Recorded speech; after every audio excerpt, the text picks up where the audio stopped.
Focus to the state of Texas, where thousands still remain without power and water as the icy storm hit the state. While Texas Governor Greg Abbott said on Thursday that all power generating plants in the state were back online, reality on the ground was very different. Now, some 300,000 households still do not have power, down from 2.7 million on Wednesday, and more than 30 million Texans are seeing interruptions in their water services.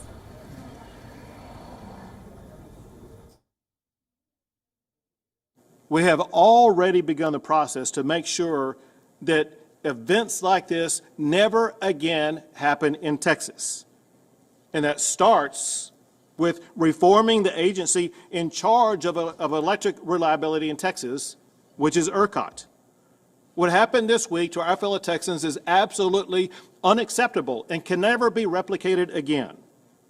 And it's especially unacceptable when you realize what ERCOT told the state of Texas.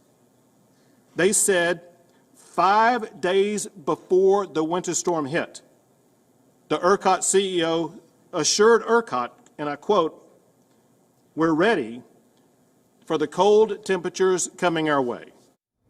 The Texas governor also raised some eyebrows when he went on American TV and blamed renewable energy like wind and solar for the power failure.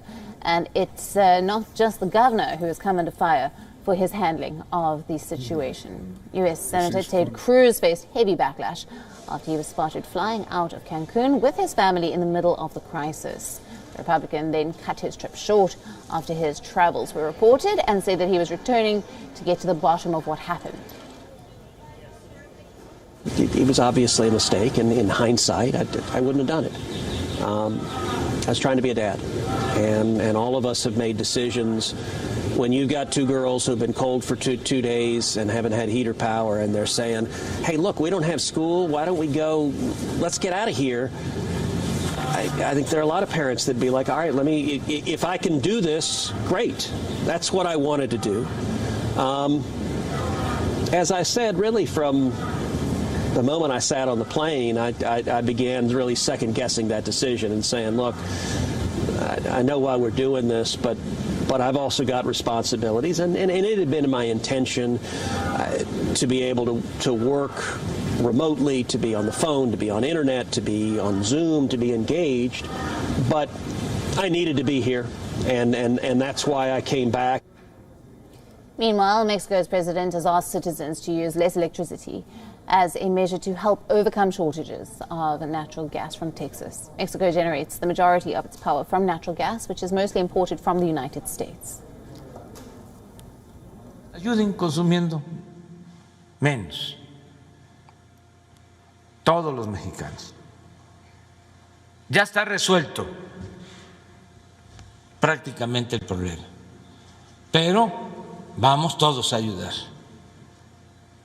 para tener reservas y estar completamente seguros de que vamos a seguir manteniendo nuestro sistema eléctrico y que no vamos a padecer por los apagones, por la falta de energía. De 6 a 11, si podemos apagar un foco, dos, lo que no sea tan indispensable. But in Texas, the lack of power has cut off water supplies for millions, further strained hospitals' ability to treat patients amid a pandemic, and isolated vulnerable communities with frozen roads still impassable in many parts of the state.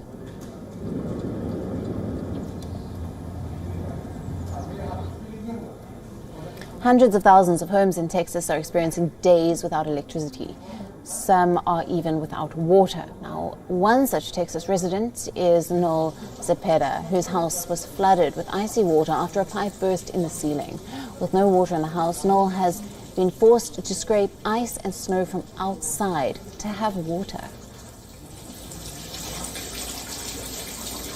It's not that we can't handle the snow. It's just that we never get this kind of temperatures down here. So our houses are not ready for this. The pipes are not wrapped.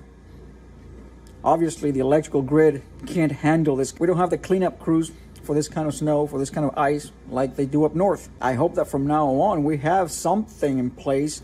Something similar happened with Madison Bedwell, who had to deal with a flooded kitchen and attic after multiple pipes burst due to the cold. Meanwhile, over 140 sea turtles were rescued from freezing waters by the Texas game wardens. Since an extremely cold weather, sea turtles become lethargic and are unable to swim. While the power grid in the state has been restored, not all homes have got their power back, and freezing temperatures are expected to continue until Saturday. I have